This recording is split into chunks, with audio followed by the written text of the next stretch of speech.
Well, Sex in the City. My God. My God. Who can wait? This movie's going to be a disaster. Anthony figured it out. It's going to be a disaster because only chicks are going to go see this movie. Chicks and gay guys. This isn't even one that girls can drag their guys, friends, boyfriends, husbands to. It's so beyond that. This is not a chick flick because all of us get dragged to chick flicks. Mm-hmm. Trust me, all of us. And you could go, not me. We've all been dragged to dragged to a chick flick. But the Sex and the City phenomenon, it's a girl thing. Like, the girls have to get together with their girlfriends and make a night of it. Maybe get a few Cosmopolitans and drink a few martinis like the girls do. And get dressed up in the latest fashions. Oh, great. I hear this music. I want to vomit. Yeah. The women out there, they're going to make a night of it. Yeah. Let's go to the trendy restaurant in Columbus, Ohio, before we see Sex in the City. Because let's be honest. Because, I mean, everyone's thinking New York, New York, New York. Mm-hmm. But there's women all over the ball field. They're going to go with their girls. So they got to find the trendy spot in Buffalo. In some crap hole. Right. And it's just going to be... But they're all going to get dressed up. Let's go to the premiere. Yeah. We'll dress up like the girls. Who do you want to be? I'm going to be Carrie. You be Samantha, because you're a slut. You be Carrie, because you look more like a horse than any of us. And then they'll go to this, and then they'll go, well, why don't we go out for some cocktails? And they'll go hit the local dive and try to pick up guys and think it's going to be like Sex in the City. Yeah. Meanwhile, they're just going to get ravaged and kicked out of the house. Oh, my God. You hear what happened here in New York, though? Oh, greatest story. Greatest story. And then we got your angle on the whole thing as far as what they should be doing with this movie. But first, the New York City premiere at Radio City on Tuesday night left a few hundred women out in the rain. Oops. I heard that the broads from this movie, they bought all the tickets for their own premiere. Yeah. So no one was allowed in. So all these women got dressed up like the girls to see the movie, and they're standing out in the rain. They thought they were going to be red carpeted into the Radio City Music Hall. Yeah. For the big premiere. Yeah. All dressed up like the girls from Sex and the City. Yeah. And a lot of them just got left out in the cold. Yeah. And it poured rain. I mean, buckets of rain. So they're standing out there soaked like wet whore rats. I love it. Just these dopes in the rain. And, a couple of girls coming from Canada, was it? Yeah, look, and they're dressed up like the girls from Sex and the City. Why wouldn't they be, Opie? They're going to the big premiere. This story's hilarious. The headline goes, 4 tickets to New York Sex and the City premiere, $3,000. I guess they spent $3,000 online to get tickets to the premiere. Tickets. 4 plane tickets from British Columbia, $4,000. 2 rooms, 5 nights at the Plaza Hotel, $9,000. Missing the movie, worthless. They wore sexy high heels and designer dresses, hoping to walk the red carpet like their idol, Carrie Bradshaw. F. Carrie Bradshaw. Why didn't they put on, trash bags? Because we saw a picture of Carrie Bradshaw, a.k.a. Sarah Jessica Parker. It's in the paper today. It looks like, look at this, Jimmy. So it looks like she's wearing a trash bag. You know what? Even worse, it almost looks like a giant diaper. She's wearing a giant full diaper. Hey, that's what I needed the other night. I would have been able to come to work if I had. Would have helped you out. If I had Sarah Jessica Parker's dress, I think I would have made it to work. Look at that thing.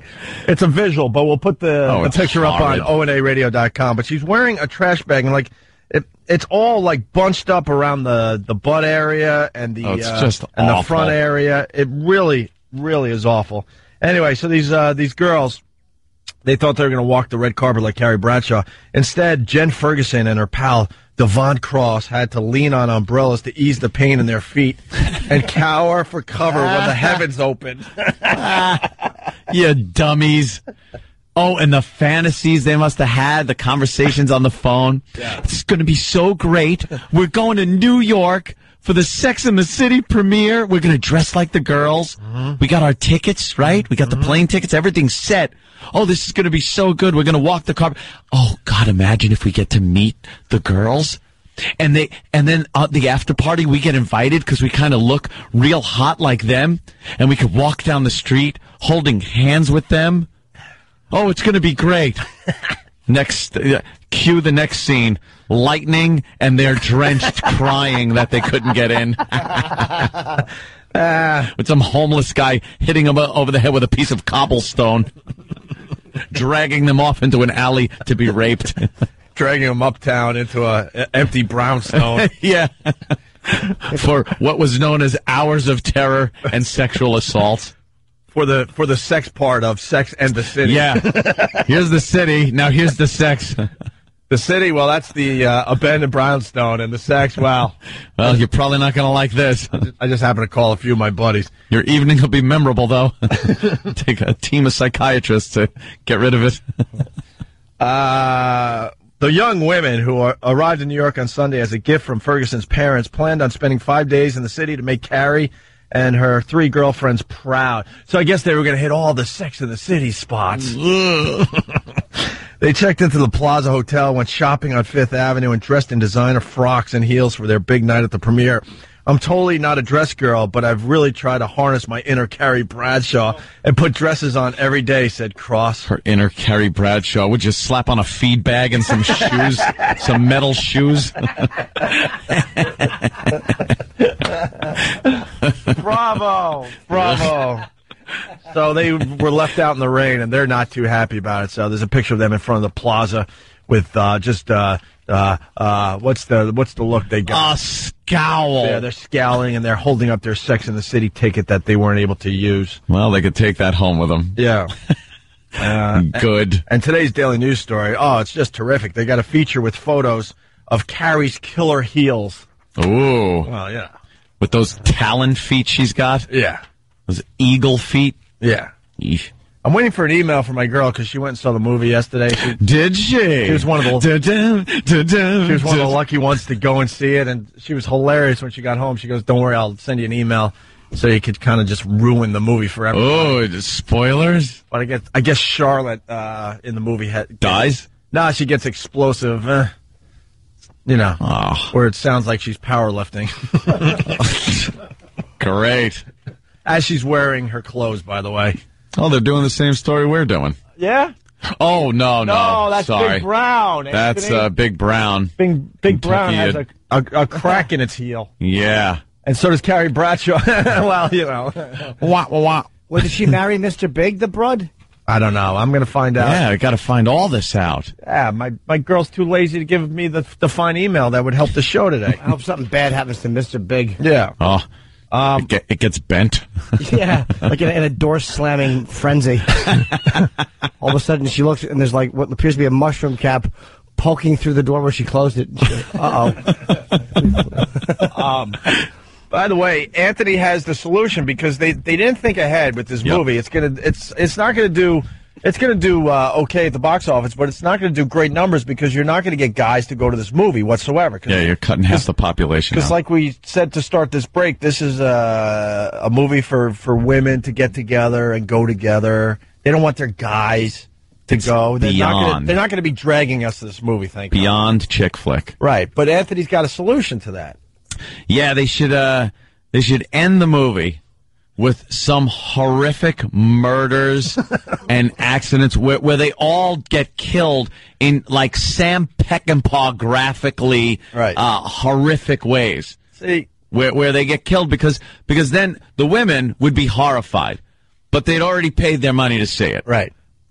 Then they'd go home and go, it was terrible because at the end, and then they'd kind of spell out what happened. And then as a guy, I'd be like, I might just go to see that. Yeah, then the word gets out that it's a lot of action and death and blood and stuff, so you got to go now. And then Oprah brought up the fact that the whole movie should be about not so much the girls, they're in it, but about a serial killer. Yeah, just totally flipping, and the movie's all about a serial killer just killing these 5. How many are there? 4 or 5? 4 of them, I guess. And then they're having, and I love that you can put the whole story together where they're having a girls' night together, where they get popcorn and ice cream, and getting their jammies, and they're talking, let me tell you what I did last night, blah, blah, blah. And then just this horrible serial killer guy comes in. Yeah, a sexual serial killer. Oh, of course, gotta be. Yeah, think that Brad Pitt movie. Think Ted Seven? Bundy. Think Seven. Ted Bundy, is another one.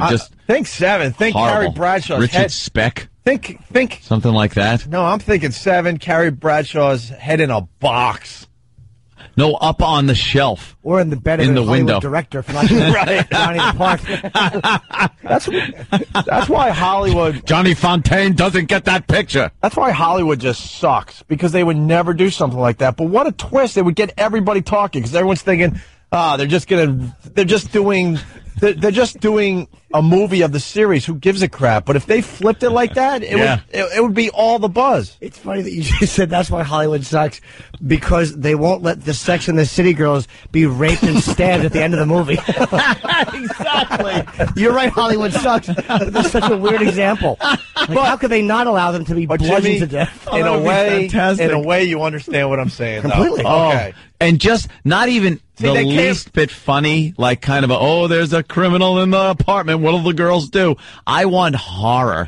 I want them to be horrified. Where the women that are going there to have a good time to watch the movie and didn't know it was happening are vomiting in the aisles because it's such graphic violence. Right on, man.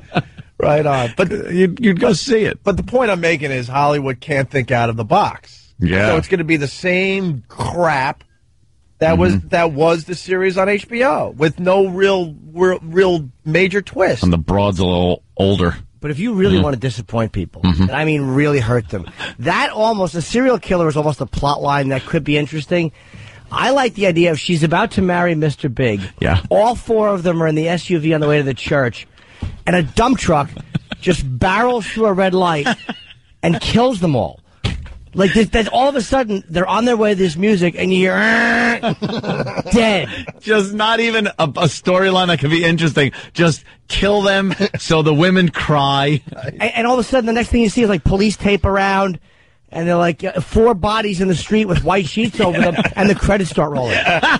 It's so unsatisfying to everyone. That is good. I want such blood and gore and car chases and stuff that... Like this weekend, all the women go to see the movie. Next weekend, guys are basically pushing broads out of the way to get into the movie theater and hollering because the word gets out that it's a movie for them. As that dump truck. Well, the first week it makes say $48 million at the box office. Week 2, $11.50. Because everyone's so disappointed. Just so disappointed and disgusted. I want one of the girls from Sex and the City to go the way of my 4th grade teacher. Snowplow to the head. Decapitated. That'll hurt. Wow, really? Decapitated in Canada, my friends. That would be a fine scene in the movie. I like this. Bob Kelly's Army says, final scene, camera zooms in on Carrie's designer shoe, slightly askew. Just laying in the road on the double yellow, coated in blood. Just knowing the foot doesn't twist that way unless you're dead. It's backwards. We've all seen those pictures. How did the foot get that way? Oh, that person's dead. All right, we got to take a break. This is going to be the greatest thing. If you sat through this break, God bless you, because now you get a treat. Danny found an unbelievable website. It will be up on onaradio.com, so in case you're driving, you can't write this down. Just remember, Sarah Jessica Parker looks-like-a-horse.com. There you go. This will be the website that everybody will be turning others on to. Yeah, it's a good one. And we'll have that link on onaradio.com. But it's Sarah Jessica Parker looks-like-a-horse.com. It made us laugh really, really hard in the office today. Steve from Bayshore. That website sounds hurtful. Yes, Steve, it is. Sure it does. We'll have the link on ONA Radio. Is it up there yet? It's going up right now. All right, it's going up there right now, so you can just go to onaradio.com and we'll have that website for you. Quick break, we'll be back. O&A. Opie and Anthony on your radio dial. We got Bill Burr stopping in today. Oh, really? And I think we have Otto from Otto and George as well. Wow. Maybe George is also. You never know. We don't even need George in here these days. Otto's just gold by himself. I think so, too. Like when Otto just talks about his life. Yeah. Brings in toys like his silly camera that makes so much noise that he couldn't load. The best part is the tape goes right in. 45 minutes later, he's there with a mallet.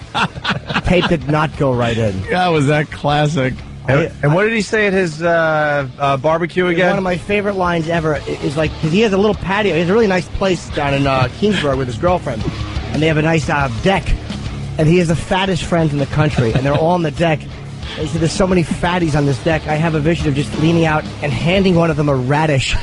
And the deck just collapsing and everybody dying. From a radish.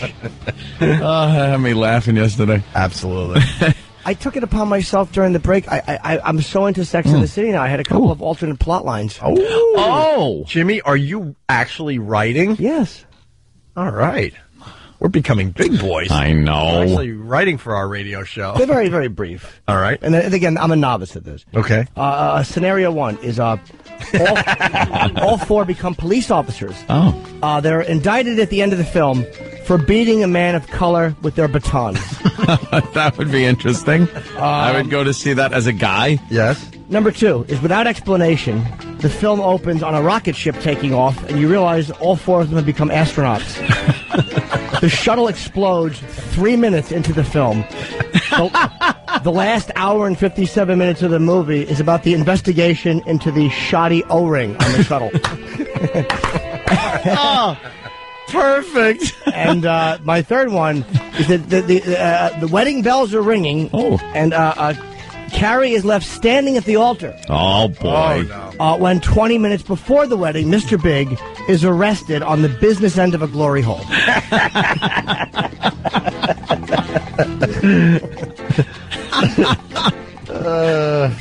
You know, I love that second scenario. I do, too. It's my personal That favorite. one is perfect because all these women that just love Sex in the City would go and be like, what? They're astronauts. Okay, this has to be some kind of dream sequence before the actual movie starts.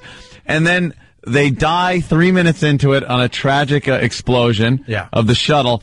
And then nothing but the most technical explanations, the most long-winded, boring technical jargon about shuttle equipment and failure thereof. Make it like CSI if CSI was on NPR. Right, exactly. Not even the least bit of interesting. Horrifically boring and monotone. Charts and graphs. Right. And that's why Hollywood stinks. Right, Jimmy? Yeah. And there's a big scene between, like, the supervisor and the guy that ordered the O-ring, which caused the leak. And he goes, but you told me to save money. And he hits the desk. Not on the O-rings, Dan.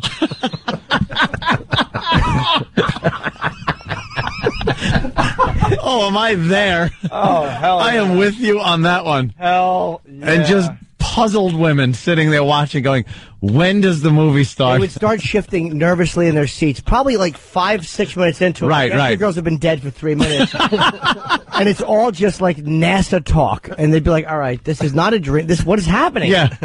Boo! Yeah. Boo! Where's the girls and the funny outfits? Yeah, where was the shoes? Jimmy, can you treat us to more scenarios as the morning goes on? I really like the idea of this, but that one, that is a good one. Please, because we're trying to figure out how to get guys to go see this movie, and of course, guys would see what you just laid out there. It would be critically panned. It would get like no stars on it. Because even guys don't want to see an hour and 57 minutes of technical just technical talk without any entertainment value whatsoever. Yeah. Like C-SPAN, absolutely. We forgot to play the audio because, the news is covering the Sex and the City premiere. Listen to this. It's a phenomenon. Listen to this. Sarah Jessica Parker, who we've come to know and love as Carrie Bradshaw, walked the hot pink carpet tonight, arriving in high style. Her adoring fans even waited in the rain to catch a glimpse. God, how much spackle was on her to make her look like anything. Ugh.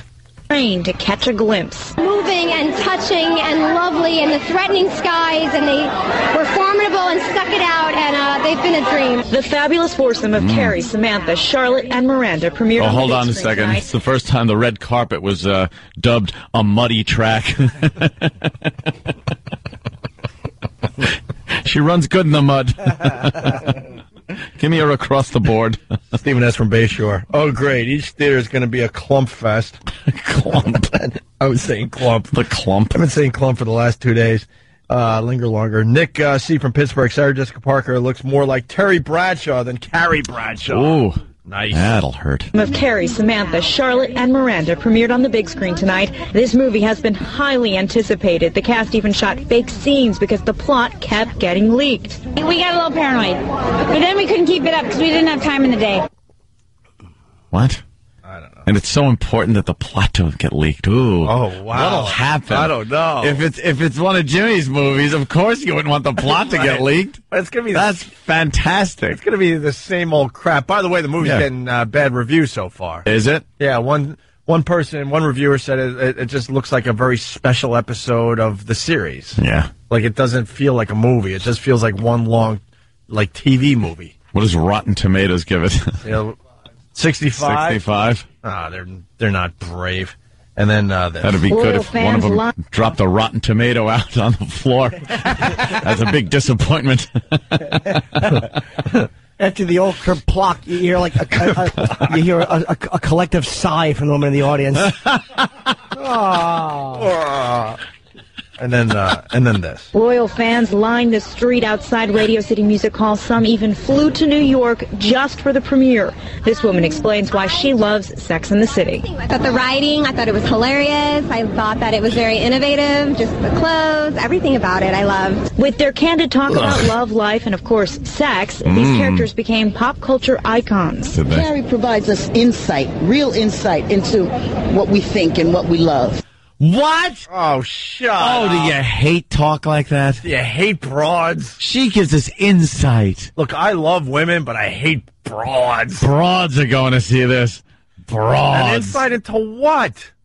Yeah, what is Carrie Bradshaw? What kind of insight is she giving to women? To women that matter. To broads, she might be giving some insight. Yeah, let's say hi to Jared in Boston. He's a regular to the show. What's up, Jared? Hey, boys. Good morning. Good morning. Alternate scene for you. There's a racetrack involved. Obviously, there's your horse joke. Nice. But there's a tent as well. Yes. That's what They have to put Sarah Jessica down at the track as she just screams, "I'm not a horse, I'm not a horse," and they don't believe her. Right. Let's go to Max in Dallas. Max. Hey, what's up, guys? Got a scenario for you. All right. Okay, the slutty one, what's her name, Samantha? Yeah. She gets stood up by some young stud guy because she's a cougar, and it starts pouring down rain, and she ducks into a warehouse there in New York and knocks over a crate that happens to be carrying some sort of a virus that turns her into a zombie. So she goes around and starts chomping on the other chicks and turning them into zombies like 5 minutes into the movie, and then all these army guys have to blow them up and shoot them. And I would go to see that, wouldn't y'all? Zombie Sex in the City? I'm there. I got my ticket. You know what? Yes. I'm calling Fandango. Yeah. You just have to do a zombie angle, and we're all going. That would be good. That's right. Thank you, sir. It's too morbid. Too morbid? Oh, Jimmy, do you have another one? It's not believable. No, I have a believable one. All right. Righty? Is the girls realize their dreams about opening a ukulele factory in southern Iraq. They go there and they call it Four Hooves Ukulele Emporium, and they sell a ukulele to a local sheik, and it doesn't play well, so he has all four of them executed under a fig tree. At least that's more believable. Yeah. Sure. Yeah. And that's why Hollywood stinks, That's why Jimmy. They're not going to do something like that. You got to flip this movie, and then everyone will go see it instead of just the broads. They were actually high on that script, but nobody could find a fig tree, so they had to scrap it. I have the It got all the way up to the fig tree part? Oh, they actually shot a few scenes. They built the ukulele emporium. It cost like $40 million. It was just a big expense. Maybe see it on the DVD. Yeah. They might have some of those lost scenes from the earlier scripts, yeah. Jimmy, you got any more in you? Hopefully. All right, as the morning goes. I want them to be believable, though, not just junk. Yeah, I understand that. Not just garbage. And let's not forget about this great website. It's called Sarah Jessica Parker looks like a horse.com. It's up on O&A Radio? Yeah. All right, very, very good. All right,